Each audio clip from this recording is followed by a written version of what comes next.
un proveedor de energía pudiera decidir hacia dónde va nuestra matriz energética, qué tipos de fuentes y qué tipo de energías nos puede ofrecer, entonces estaríamos limitando el alcance de estas tecnologías directamente para los consumidores, porque probablemente podrían no estar en su radar o tal vez no sería de su interés invertir en este tipo de energías. Entonces, la liberalización de la comercialización y de la generación de energía eléctrica hemos visto que tiene un rol fundamental en tener una mayor participación de las energías renovables. ¿Por qué les mencionaba el caso de México? Porque así fue como sucedió en 2010, cuando se empezaron a dar ciertos incentivos a las energías renovables. Vimos que principalmente la tecnología eólica tuvo un gran impulso y una mayor participación en nuestra matriz energética, y principalmente porque eran grandes industrias, por ejemplo, del cemento, del acero. Recording in progress. Incluso supermercados, todo tipo de productos y servicios que estaban más atentos a tomar acciones para reducir su huella de carbono, y las energías renovables justamente los estaban apoyando con esto. De haber limitado la posibilidad de que contrataran directamente con proyectos que tenían una huella de carbono menor y que podían contribuir con sus metas de sustentabilidad, entonces estas compañías no hubieran podido cumplir con sus metas, pero sobre todo no hubieran ayudado a la inversión en este tipo de proyectos en México y en el resto del mundo. Me quedo con esa introducción para no robar mucho tiempo de la participación de mis compañeros, y así vamos haciendo la conversación un poco más dinámica. Muchísimas gracias, Casiopea. Realmente muy claro todo lo que aportaste, que podemos entender mejor a qué nos referimos cuando hablamos de mercados eléctricos en América Latina y el Caribe. Y en este momento le damos la palabra a Hans Polsdorf. Adelante, Hans. Muchas gracias y muy buenos días a todos. Gracias por invitarme a participar. Efectivamente, los mercados eléctricos pueden ser un gran impulso, sobre todo para introducir energías renovables. En general, eso es 100% cierto. En lo particular, en nuestros países, al abrir el mercado, sí hemos descuidado un poco ciertos aspectos básicos. El primero es: un mercado compite. Es para que haya competencia, y la competencia nos lleve a los costos más bajos.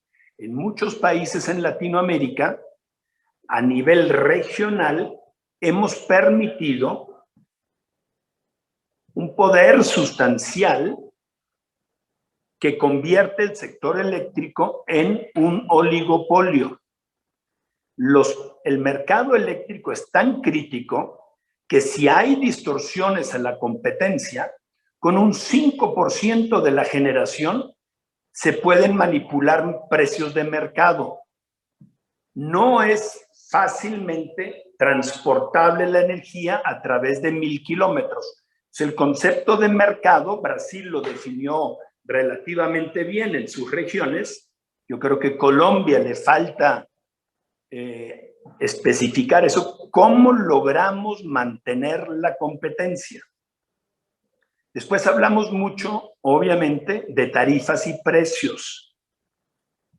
Y queremos motivar que las renovables nos ayuden a reducir nuestras emisiones de carbono.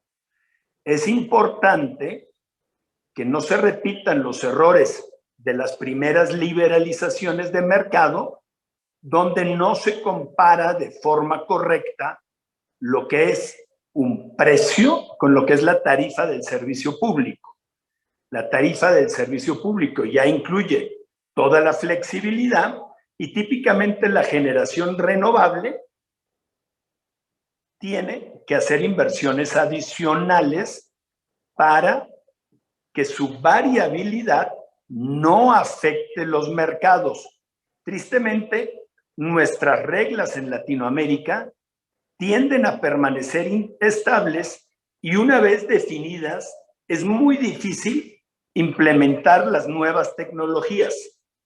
Pues ese es el segundo gran reto. El más absurdo: en la mayoría de nuestras instalaciones solares en sitio, cuando se va la luz, se apaga el panel solar. Eso es tan sencillo y tan ridículo, pero es lo que la legislación permitía cuando había pocos paneles y no tenían impacto sobre la red. Europa, como algunos de ustedes ya saben, ya hace unos años sacó una directriz de que este tipo de instalaciones ya no se puedan hacer.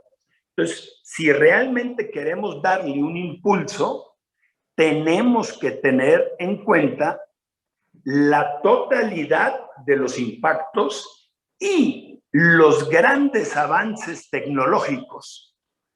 Ese es súper importante porque los avances tecnológicos, las redes cada vez más inteligentes, y perdonen que yo use esa palabra, es lo que nos va a permitir seguir creciendo con renovables.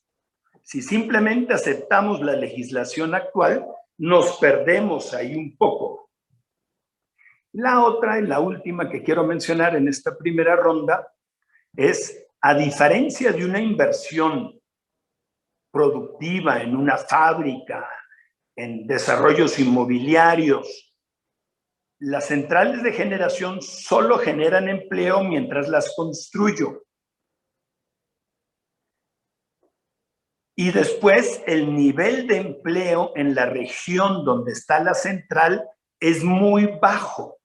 Eso ha hecho que desde Chile, pasando por toda Sudamérica hasta México, en ciertas regiones y en cierto grupo de políticos, les hayamos facilitado criticar a las energías renovables porque no tuvieron en cuenta el impacto social sobre las comunidades donde se instalaron.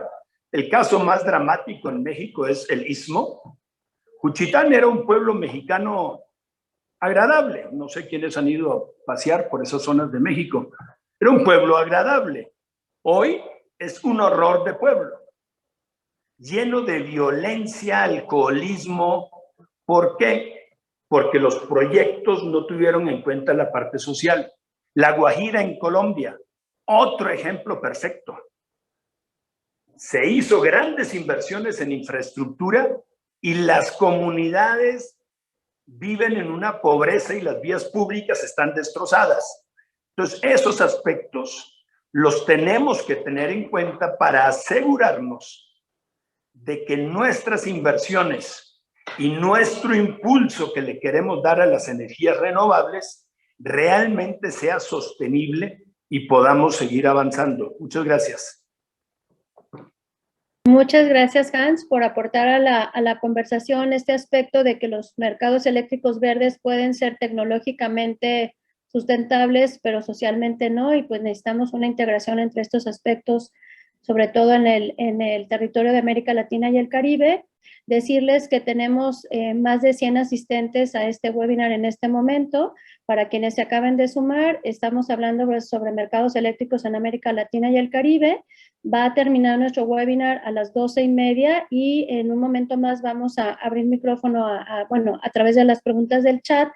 Me piden que le recuerde a los asistentes que a través de la página de Clima Edu pueden escribir las preguntas que quieran que le hagamos a Hans, a Guillermo, a Casiopea, para en un momento más pues abrir, digamos, a la dinámica de la conversación. En este momento, Guillaume, te damos la palabra a ti. Bienvenido y muchas gracias por estar esta mañana con nosotros. Muchísimas gracias y muchísimas gracias a los organizadores por la invitación. Siempre es un placer compartir paneles personalmente o virtualmente. Yo les hablo desde Nueva York, entonces creo que voy a hablar un poco más globalmente lo que está pasando a nivel mundial y desde la perspectiva de Bloomberg NEF, o nos conocen a lo mejor como Bloomberg New Energy Finance. Somos la división de Bloomberg que analizamos un poco la transición hacia una economía más bajo en carbono y desde muchos años todo el tema, obviamente, de inversiones en energías limpias. Entonces, quiero nada más pues, comentar un poco lo que está pasando a nivel mundial y luego me voy a enfocar un poco en Latinoamérica. Primero, volviendo atrás, conceptos súper básicos. Yo creo que a nivel mundial estamos viendo, y en economías basadas en servicios, una demanda de electricidad que está casi igual o con perspectivas de bajada a futuro, ¿vale? Entonces, eso yo creo que las empresas energéticas lo ven.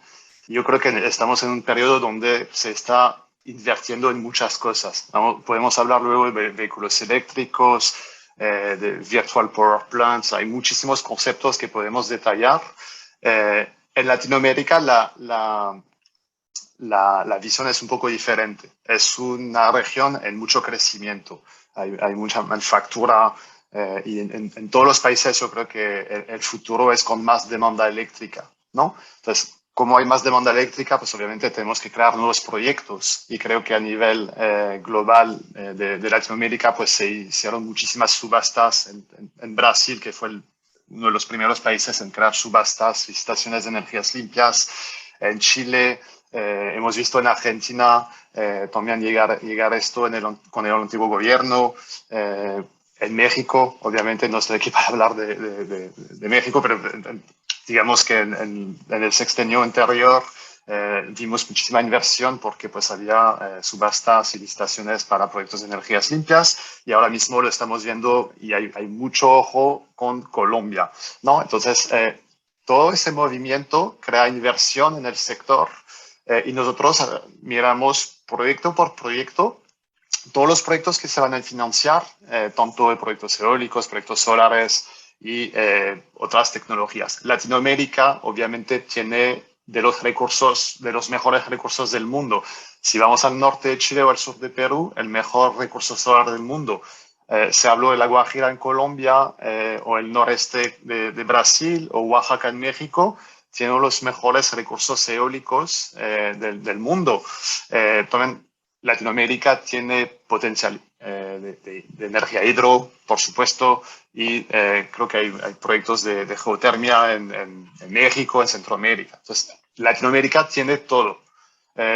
Creo que también se ha hablado en las intervenciones anteriores de que, bueno, pues las energías limpias son intermitentes, ¿no? Entonces, yo creo que luego hablaremos de baterías y cómo las baterías pueden complementar esa intermitencia de las energías renovables. Y Latinoamérica tiene una oportunidad tremenda, tiene los recursos o las reservas más importantes de litio en Sudamérica. Creo que en México también hay algunas reservas interesantes. Entonces yo creo que Latinoamérica tiene todo, ¿vale? Si miramos las inversiones en proyectos de energías limpias a nivel mundial, más o menos desde el 2010-2011 vemos que es un mercado que se mueve más o menos a 300.000 millones de dólares invertidos en el mundo. Latinoamérica, estamos hablando de 16. Entonces, es 5% de ese total, ¿vale? Entonces, hay algo que no cuadra ahí, ¿no? Creo que lo que no cuadra es que Latinoamérica tiene mucho más potencial para tener muchísimo más inversiones. ¿Y por qué? ¿Por qué? Pues porque, no sé, a lo mejor cada 4 o 5 años hay cambios políticos, a veces vamos a la derecha, a veces vamos a la izquierda y la hoja de ruta, pues a lo mejor no estamos mirando el largo plazo, ¿vale? Entonces, no estoy aquí para hablar otra vez de política, pero puede ser una de las razones. Y luego yo creo que debatiremos sobre ese punto. Entonces, 300.000 millones de dólares americanos invertidos en proyectos de energías limpias. ¿Qué quiere decir eso? Quiere decir que cada vez que hay dinero que va hacia un proyecto, nosotros contamos ese dinero que va hacia ese proyecto y hacemos la suma cada año. Es 300.000 millones. Pero desde hace 4 años hemos cambiado un poco la metodología y no solamente estamos mirando la inversión en energías limpias. Al principio de mi intervención hablé de transición energética y todas las empresas que están diversificando un poco sus negocios. Nosotros ahora mismo lo que presentamos es la inversión en transición energética.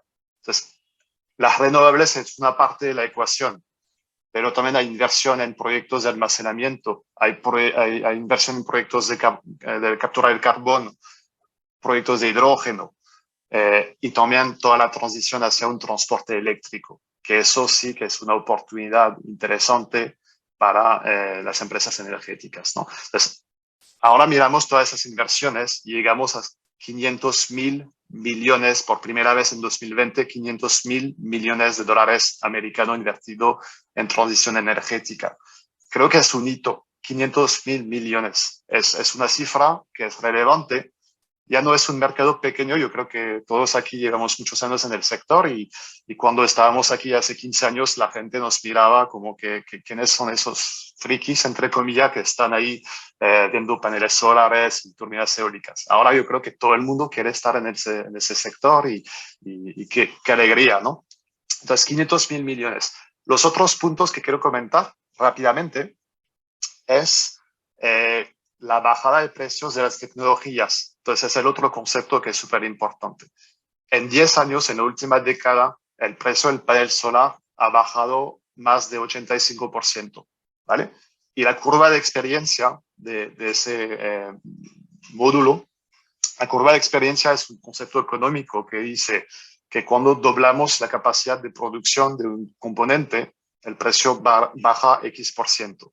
Entonces, estamos viendo que nada más como hay más producción, porque hay más demanda, obviamente, vemos que cada vez que doblamos la capacidad de producción de un módulo, pues baja 28% el precio, nada más por fuerzas económicas. En eólica estamos viendo 11%, aunque el precio de las turbinas eólicas haya bajado muchísimo en la última década también. Y para baterías estamos viendo una curva de experiencia de 18% y también un precio de las baterías de litio que han bajado en más de 85% en la última década. Nada puede parar esas fuerzas económicas y creo que yo vivía en España en los primeros años, en 2008-2009, cuando los gobiernos empujaron muchísimo el sector. Luego hicieron marcha atrás porque habían puesto mucho dinero y casi quebraron. Pero creo que estamos en un momento completamente diferente donde necesitamos un poco de empuje de los gobiernos, pero creo que las fuerzas económicas están aquí para que cada uno podamos realizar los proyectos que queramos para un mejor mundo. Y con eso voy a concluir mi primera intervención. Muchísimas gracias. Muchas gracias, Guillaume. También aporta muchísimo, sobre todo estos datos que nos das de los precios de las energías renovables y de todo lo que implican en los mercados eléctricos, digamos, actuales. En este punto estamos viendo a través de la plataforma qué preguntas hay y si en el mientras nos quiere, no sé si quiere agregar algo Casiopea. Sí, me gustaría hacer referencia a un par de cosas que dijeron mis colegas. El primero es el volumen de inversiones del que estaba platicando Guillaume. Me parece que es muy importante resaltar que es muy difícil que se den sin marcos regulatorios que sean propicios a este tipo de inversiones. Me parece que eso es fundamental y eso es algo que a veces se nos olvida, ¿no? Necesitamos todavía un involucramiento importante del Estado, tanto para definir políticas energéticas, políticas públicas, que incentiven este tipo de transición, que incentiven la instalación de nuevas tecnologías y que haya regulaciones que se vayan adaptando rápidamente. El proceso legislativo y el proceso regulatorio tiende a ser bastante lento y tiende a ir mucho más atrás que la tecnología y que las mismas necesidades, tanto de comunidades como de los inversionistas, como de los mismos consumidores, pero necesitamos hacer más ágil este proceso porque efectivamente el cambio tecnológico es cada vez más rápido y necesitamos adoptarlos principalmente para que todas las economías sean capaces de adaptarse para llegar a las metas de límites de emisiones que nos estamos tratando de imponer y para efectivamente cumplirlos. De otra manera, me parece que vamos a quedar muy, muy lejos de esos objetivos.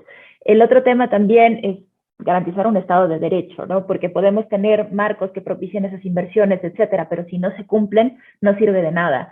Si, por ejemplo, empezamos a incentivar mercados de carbono que incentiven, obviamente, la transición energética, que incentiven el cambio de combustibles, que incentiven la adopción de nuevas tecnologías que permiten tener matrices mucho más limpias, pero que no se cumple, que no pasa nada si pasamos esas emisiones, pues obviamente vamos a estar en paralelo siempre, ¿no? No vamos a llegar a nuestros objetivos. Y el último punto que sí me gustaría resaltar y que deriva de uno de los comentarios de Hans es que la inversión privada o la inversión de cualquier tipo de actor en un mercado energético no puede sustituir las tareas del Estado. ¿A qué me refiero con esto? A que muchas veces se les exige a las compañías y particularmente a las de energías renovables que cuando llegan a una comunidad deben de satisfacer todas sus necesidades, ¿no? Cuando fueron comunidades que estuvieron históricamente olvidadas por el Estado. Se les tiene que dar educación, se les tiene que dar electricidad, se les tiene que dar salud, etcétera. Sí hay un presupuesto típicamente y que a cada año y que cada vez más es mucho más importante en el presupuesto total que está, del proyecto, que está dedicado a trabajo con comunidades y a derrama económica y social para las comunidades, no solamente que afectan directamente a la instalación del proyecto, sino toda su área de influencia. Y que los proyectos energéticos particularmente son basados en la política del buen vecino, porque son proyectos de largo plazo, 20, 25 años, donde necesitas tener una buena relación con las comunidades. Entonces, me parece muy simplista y responsable decir que la presencia de ciertas inversiones o de cierto tipo de proyectos creó un pueblo que ahora es alcohólico o que es el origen de todos los problemas de una comunidad en particular. No, no es así. Hay la derrama principalmente de las comunidades, perdón, de las inversiones de energía renovable viene en términos de infraestructura, en donde muchas veces se hacen carreteras, se hacen incluso aeropuertos, se hace todo tipo de infraestructura de logística para que puedan llegar ese tipo de equipos. Se dan trabajos locales, no solamente en la construcción, sino también en la operación y en el mantenimiento. Se hace infraestructura, por ejemplo, de hoteles, de restaurantes, se hace una economía adicional alrededor de los proyectos. Un ejemplo muy particular es que la Universidad Tecnológica del Istmo ahora tiene carreras técnicas justamente para dedicarse a poder dar mantenimiento a los proyectos eólicos que se desarrollaron en el área, que, como ya se mencionó, en México es una de las áreas con mayor recurso eólico. Entonces, me parece que sí tenemos que empezar a dividir y empezar a asignar las responsabilidades entre lo que sí le toca a la inversión privada, lo que sí le toca a los generadores y lo que le toca al Estado, porque no podemos seguir eximiendo de responsabilidad al Estado de que no haya este tipo de presupuestos y este tipo de políticas públicas para el desarrollo de manera homogénea, o para eliminar la pobreza, no solo energética, sino la pobreza en general, y que se le quiera atribuir a nuevos actores como participantes de energías renovables. Entonces, necesitamos generar una posición mucho más homogénea, obviamente tratando de atender todas las problemáticas de las comunidades que están localizadas en las áreas de mejor recurso para energías renovables, pero no se puede asumir que una sola empresa o que un conjunto de empresas puede ser responsable de resolver los problemas y de atender todas esas necesidades de manera única. Eso es todo, Maite. Muchísimas gracias. Muchas gracias, Casiopea. Muchas gracias a todos. Sin duda, este es un tema que requiere profundización porque es un tema complejo. Tenemos aquí algunas preguntas. Me voy a permitir leer. Pero, perdón, permítanme también regresar sobre dos puntos previos. El que me gustaría resaltar y el que es realmente importante y relevante para nuestra discusión es el punto de Guillaume, la bajada de costos. La bajada de costos de generación viene tanto para grandes instalaciones, pero de una forma tremendamente rápida a generación más cerca del usuario. La transición hacia generación local, generación in situ, lo que se llama internacionalmente generación distribuida, no en la ley mexicana, sino en general en el planeta, está cambiando el esquema mismo del sector eléctrico. El gran componente adicional y el gran componente que involucraría a los muchachos ingenieros que estudian es que tiene que venir acompañado de poder modernizar. Muchos de nuestras normas actuales, desde Chile hasta México, daban un respaldo a estas inversiones cuando los costos estaban en 80, 90 dólares por megawatt hora. Hoy han caído, como vimos en las subastas, hasta el orden de los 20 dólares por megawatt hora. Casi nadie ha adaptado a esta baja de costos las condiciones que se ofrecen en el mercado. La modernización, y para que estos muchachos brillantes consigan trabajo, es crítica. Entonces, nuestras normativas deben incluir la actualización tecnológica. Si no, todos los estudios de estos muchachitos hacen lo que tenemos mucho en Latinoamérica. Ingenieros bien capacitados y desempleados manejando un taxi, ¿no? Entonces, esos temas, yo creo que vale la pena tenerlos muy en el foco, entender la modernización tecnológica. Y lo otro es el riesgo de la inversión. Si yo invierto en un entorno que mañana se puede volver hostil, porque no sé trabajar en un entorno social e involucrando al gobierno en tareas que tiene que hacer el gobierno efectivamente, y hago carreteras que después de la primera temporada de lluvias básicamente desaparecen porque fueron hechas para llevar una máquina o 100 máquinas y no para durar 100 años, tengo un problema que afecta el riesgo político de mi proyecto. Yo sugiero no echarlo en saco roto, que es la salida que muchas veces se nos facilita un poco, desligarnos. Sí hay un riesgo político, sí lo tenemos que considerar como inversionistas y sí tenemos que ver, como todos los actores de una sociedad, lo resolvemos. No es ni blanco ni negro. Tratemos, cuando demos un argumento, de no ir a una situación tan extrema que mi argumento es obvio y lo enfrento a otra situación tan extrema que este argumento también es obvio y tenemos un diálogo de sordos. Tratemos de ver que todos los temas son en los grises. No sirve de nada plantear dos posiciones obvias, correctas de los extremos como argumentos de que lo que estamos haciendo es correcto, y yo sugiero buscar los puntos de encuentro y definirlos, donde sí se puede y que no es simplista, y perdón, Casiopeia, pero gracias por usar esa palabra, el hecho de identificar un problema debe ser el primer paso a resolverlo. Y las discusiones valiosas son las que proponen soluciones. La tecnología, la estructura de tarifas. ¿Por qué en Latinoamérica no vende baterías, Guillón? Porque en nuestro inicio la tarifa daba respaldo gratuito. Mi batería no puede competir con el respaldo gratuito. Entonces, siempre va a ser cara mi batería, porque la tarifa y la norma no me exigen, si soy renovables, aportar respaldo. Por eso nuestro mercado no se detona y nos volveremos exportadores de litio en vez de fabricantes de baterías. Ya terminé. Gracias y mil disculpas. Muy bien, Hans. No, muchas gracias. Bueno, tenemos un poquito más de 20 minutos antes del cierre del webinar. Tenemos las siguientes preguntas. Esta primera que voy a leer tiene ya un poco la respuesta en lo que nos estuvo comentando Hans en este último momento. Si el sector privado es el que tiene el poder de llevar a cabo acciones para la transición energética, ¿qué pasa con ellos cuando las políticas públicas del gobierno, por ejemplo en México, ha quitado licitaciones a empresas extranjeras de proyectos energéticos? Segunda pregunta, para leer un bloque de 3, ¿por qué México está tan atrasado en certificados de energía limpia si es un país con tanta ineficiencia energética y con producción de energía sucia?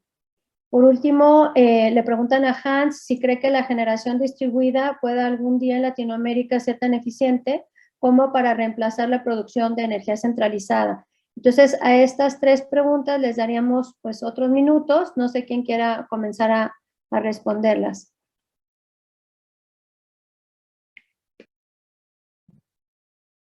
Si quieren, entro con el tema de subastas.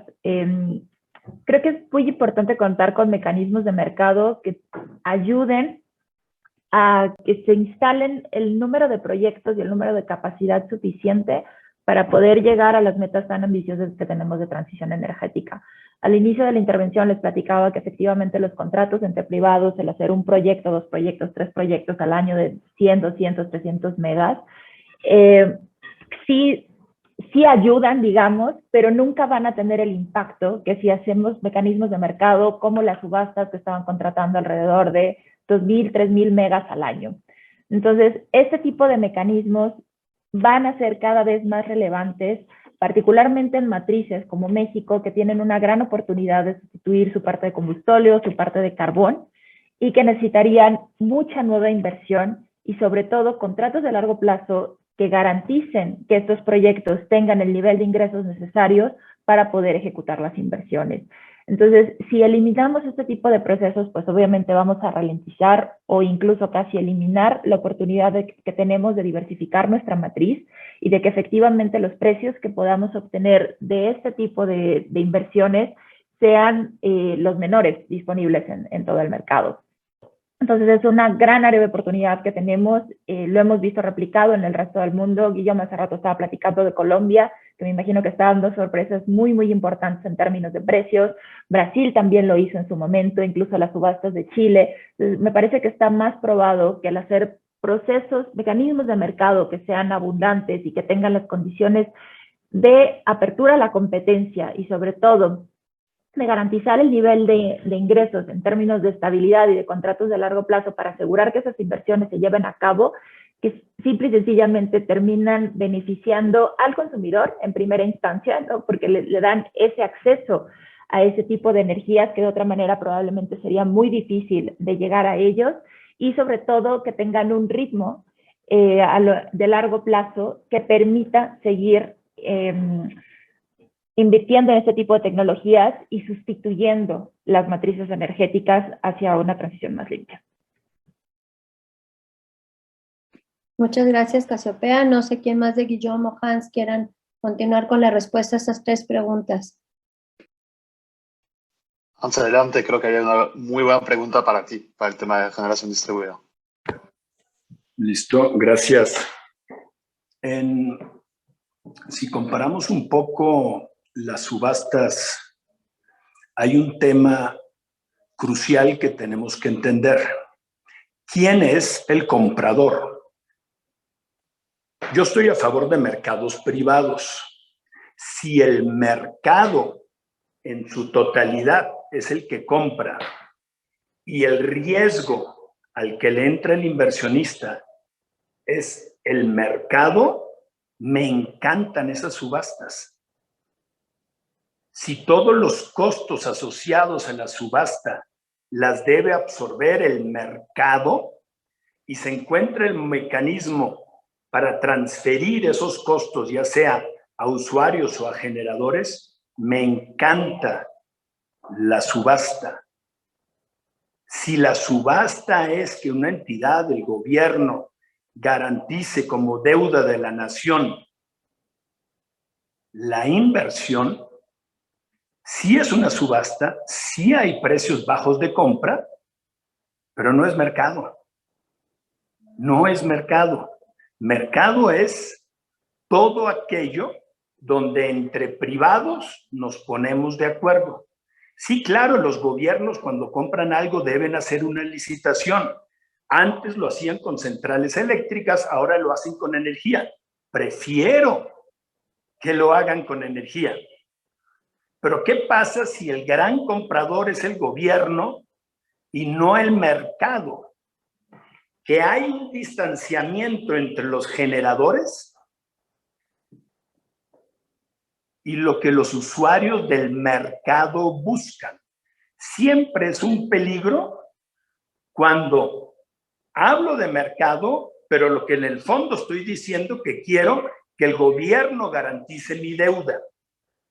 ¿Sí? Ese tema en mercados eléctricos me gustaría resaltarlo un poquito. Sí, subastas, 100% de acuerdo, pero si los generadores, y el caso de México fue estelar, mientras hubo subastas, los generadores no tuvieron interés real de atender al sector privado y el mercado eléctrico mayorista con buena oferta eléctrica se detonó cuando se acabaron las subastas.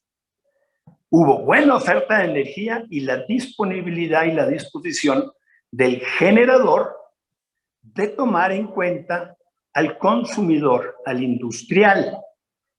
Gran diferencia, me parece a mí muy importante y disculpen. Segundo tema que quisiera yo contestar es el de la generación distribuida. Muchas gracias por la pregunta. Latinoamérica, yo creo que el enfoque en generación distribuida va a ser aún más fuerte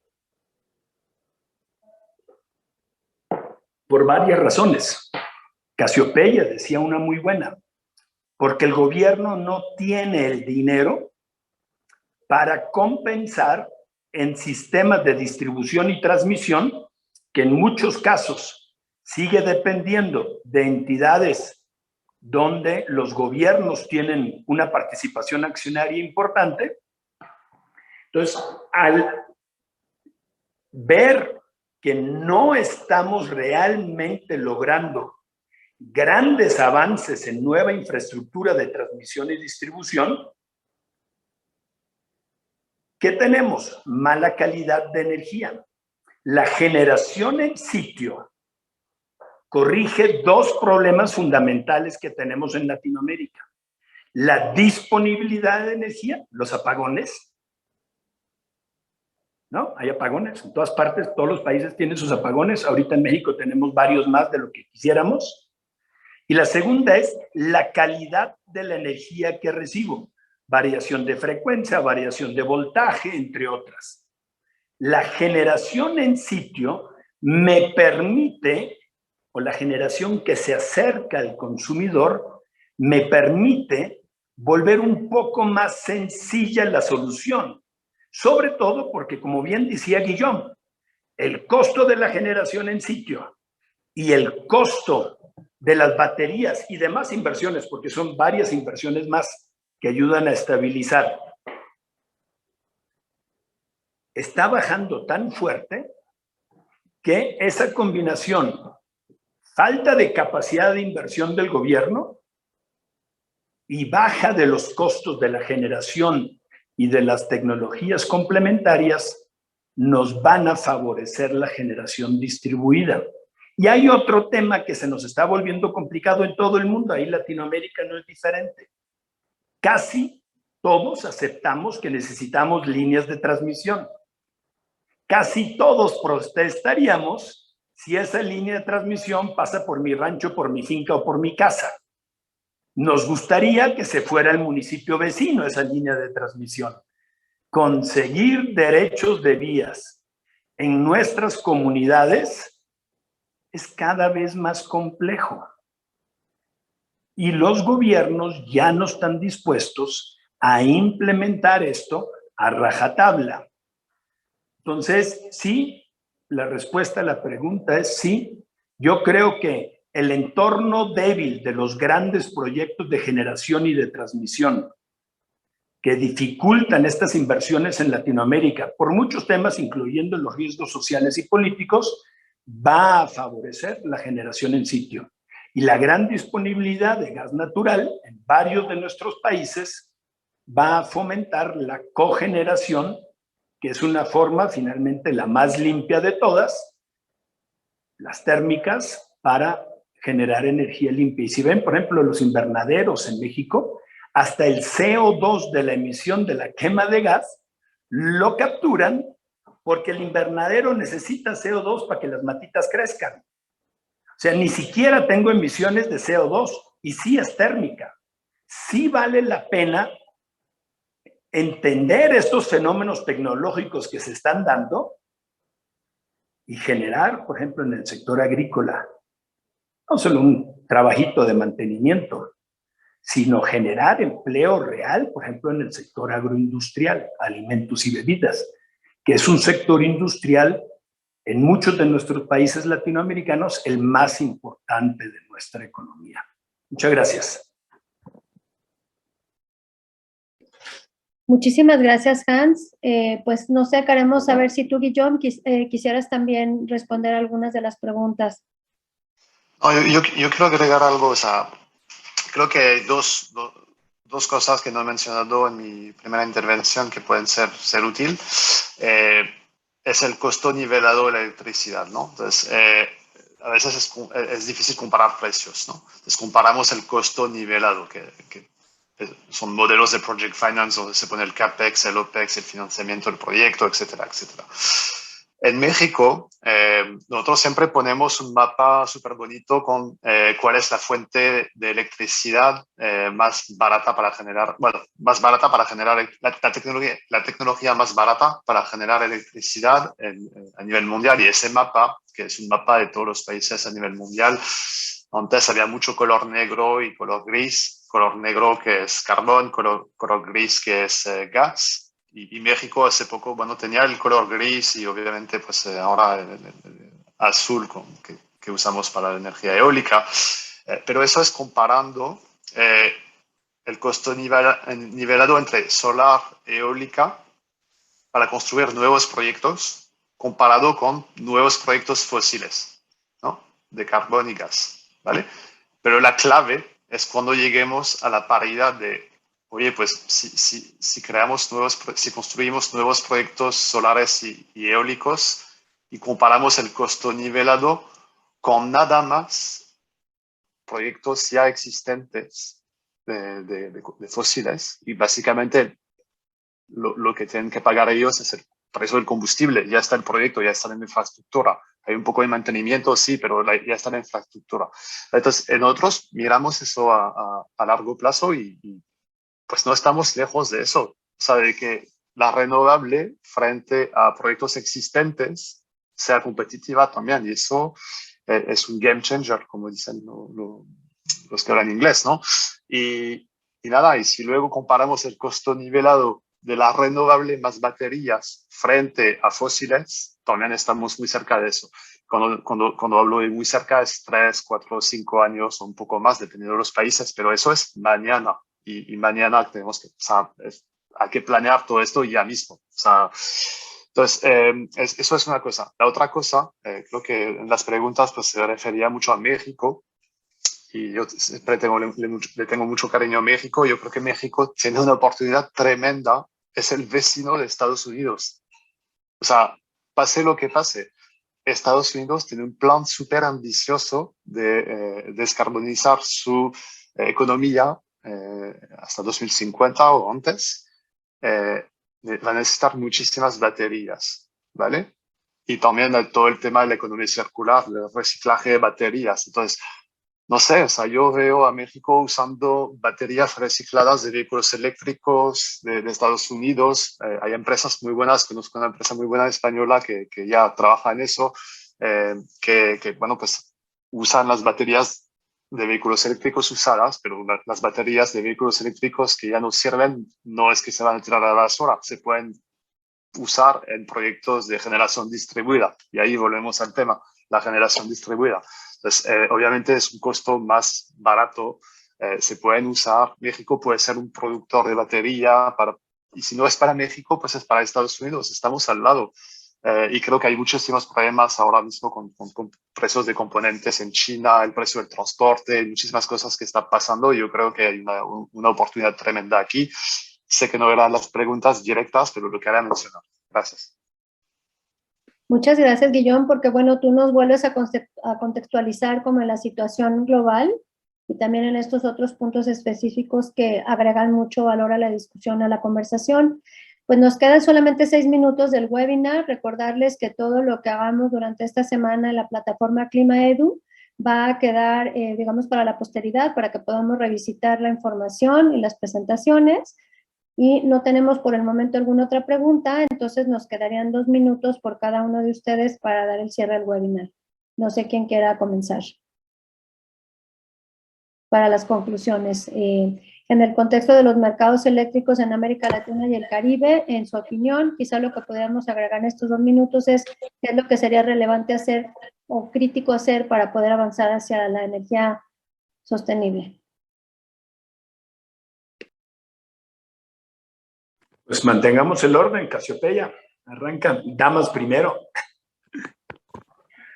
Muchas gracias. Me parece que primero tenemos que tener una alineación entre los objetivos de la política pública y lo que está pasando a nivel mundial, ¿no? No podemos ignorar las tendencias internacionales, no podemos ignorar los compromisos que hoy se están preparando para discutirse en la COP16. Hace rato veía una nota que decía prácticamente toda la inversión que se necesite para cumplir con los compromisos de reducción de emisiones va a venir del sector privado. Son hoy las industrias, son hoy los consumidores los que están teniendo una participación mucho más activa, mucho más proactiva y con compromisos que tienen, que son mucho más claros y de largo alcance que los gobiernos. Entonces, me parece que en ese sentido no podemos diseñar políticas públicas que vayan en sentido contrario. Debemos de permitir y debemos de generar y fomentar las condiciones para que las inversiones en la transición energética se concreten, no meterles inestabilidad, como hacer reformas constitucionales para regresar a los monopolios que ya nos han comprobado durante muchísimos años que no son capaces de invertir al ritmo que la demanda lo necesita y que tampoco tienen conciliados los intereses de transitar a un sistema mucho más limpio y mucho más amigable con el medio ambiente para no atender intereses políticos. Entonces, me parece que eso es muy relevante y debemos de conciliar esas dos posturas. Y asimismo, que también nos han demostrado que las energías renovables, pues obviamente tienen un impacto muy positivo en términos de costos. El poder seguir fomentando una integración a las matrices energéticas que redunde en un menor costo para el acceso a energía y también para aprovechar todos esos recursos energéticos que Guillaume ya mencionaba. México es principalmente privilegiado con diferentes tipos de recursos naturales, así como lo es toda Latinoamérica. Necesitamos aprovechar este tipo de fuentes para que las tarifas que pagamos, no solo a nivel doméstico, sino a nivel industria, permitan que seamos más competitivos y que tengamos una recuperación, por ejemplo, ahora de la crisis energética de COVID, que nos permita esa recuperación económica que tanto necesitamos. Así que me quedo con esos puntos y muchísimas gracias por el panel. Fue una discusión bastante interesante. No, muchas gracias a ti, Casiopea, por tu tiempo y tu participación. No sé, ¿quiera seguir Hans para cerrar con Guillaume? Sí, muchas gracias, muchas gracias. Yo quisiera solo resaltar par puntos. El mercado privado es un mercado si hay competencia. La privatización de las telecomunicaciones en Latinoamérica convirtió nuestros mercados en un mercado de oligopolios. 2, 3, 4 participantes. Ojo, que no nos pase eso en el sector eléctrico. En el sector eléctrico no solo se debe medir la participación a nivel nacional. Los países con nuestras extensiones, el nivel regional. No es lo mismo tener la generación en la península de Yucatán o en el Sonora, o tenerla en los estados del sur de Brasil, o en Sao Paulo, o en el norte. A nivel regional, tenemos que tener un control de que tengamos competencia. Si no hay competencia, no hay mercado. Hay oligopolio, y el oligopolio, sea público o privado, es el enemigo de los mercados. En energía, gracias a la tecnología, sí podemos tener mercados competitivos. En telecomunicaciones es un poco más complejo, no lo quiero poner en duda. El segundo, y me encantó el tema, el costo nivelado de energía.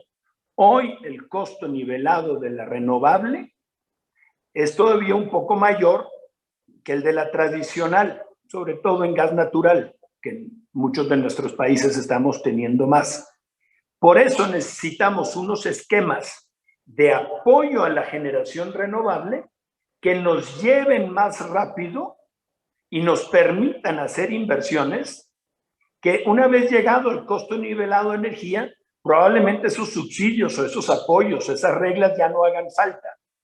Muy importante no irnos con la finta de que hoy algo que no es más barato, en realidad sí lo es.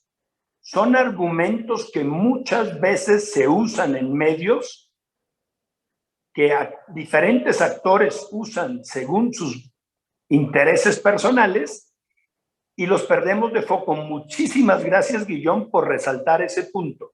Nosotros tenemos que llevar el gran crecimiento de renovables de hoy a mañana, a pasado mañana, a 5 años, como dice Guillaume, con un fuerte impulso de apoyos que se deben ir adaptando a medida que el costo nivelado de la energía renovable se vuelva cada vez más competitivo.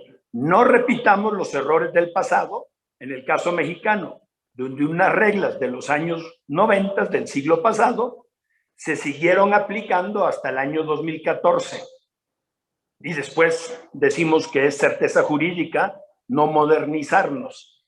Ese es un excelente punto y lo agradezco mucho que lo hayas mencionado. Y yo sí quisiera volver a reforzar un poco el tema de la generación en sitio. Y no me echen en saco roto que nosotros convivimos en un mundo social con comunidades de las cuales, y nosotros específicamente, ser empresa socialmente responsable, ayudamos, no podemos vivir una vida feliz rodeados de una comunidad completamente precaria. Gracias. Muchas gracias, Hans. Y bueno, por último, Guillaume, y volver a agradecer a todos los asistentes y a ustedes que nos acompañaron como expertos a platicar el día de hoy sobre mercados eléctricos en América Latina y el Caribe. Adelante, Guillaume, para concluir. Gracias. No, gracias, Hans, por bueno, pues resaltar el tema del costo nivelado. Yo creo que hay algo que incluso podríamos agregar al costo nivelado, que nunca lo hacemos, y ni en los medios ni en ningún lugar, es el coste de la salud. O sea, ¿cuánto cuesta la salud, o sea, los problemas de salud debidos a las contaminaciones de CO2 y todas esas centrales, ¿no? El aire que respiramos en las ciudades es enorme. Entonces, yo creo que ya estamos a paridad si contamos ese costo, ¿no? Y yo creo que a veces pues, nos centramos mucho en comparar los precios ahí del CAPEX y el OPEX y todo eso, pero también el bienestar para todos, ¿no? Entonces, yo creo que, para los que nos escuchan, me alegro que haya tanta gente que nos esté escuchando. Creo que la mayoría son estudiantes, si entendí bien, y yo creo que todos van a trabajar en este sector de manera directa o indirecta, y ahí está la clave, que ustedes, por favor, pongan pilas a sus jefes y a los jefes de sus jefes para seguir con esa transición. Estaba mirando justamente, y voy a terminar con unas cifras que, por supuesto, no he enseñado ninguna lámina, pero si me quieren agregar en LinkedIn o en Twitter, ahí siempre intento compartir contenido visual, porque yo creo que el visual pues llama mucho la atención. Nosotros hacemos un informe anual que se llama New Energy Outlook, que mira hasta 2050 cómo evoluciona la matriz energética, y prevemos más o menos un 70% de renovables en la generación, ¿vale? Generación eléctrica total, pero seguimos con 25% de fósil en 2050, que estamos hablando de 30 años, ¿no? Entonces, lo que quiero resaltar es que esa transición energética, o sea, el carbón no se acaba en 2050 y va a haber emisiones de CO2. Es un proceso muy largo, ¿vale? Y para llegar a ese 70% de renovables, hicimos el cálculo, y el cálculo es 15 trillones de dólares americanos invertidos. O sea, es muchísimo más que se está invirtiendo ahora mismo cada año. Entonces necesitamos cualquier entidad, bancos, fondos, privados, lo que sea, y los gobiernos en el mismo barco, porque si no, no vamos a llegar. Y no vamos a llegar a las metas de reducción de emisiones de CO2, etc. Entonces, es muy importante eso, ¿vale? Lo otro es que hablamos mucho de energía. Estamos intentando decarbonizar todos los sectores. La agricultura es el 24% de las emisiones, o sea, es más que energía incluso. O creo que más que transporte, disculpen. Entonces, necesitamos decarbonizar el transporte, la industria, todo el tema de agricultura, y pues ojalá todos los que nos estén escuchando estén muy motivados para trabajar en esos sectores, porque los necesitamos. Muchísimas gracias. Gracias, Guillaume. Gracias a todos. Salimos de la plataforma, pero seguimos en Clima Edu. Hasta luego. Gracias.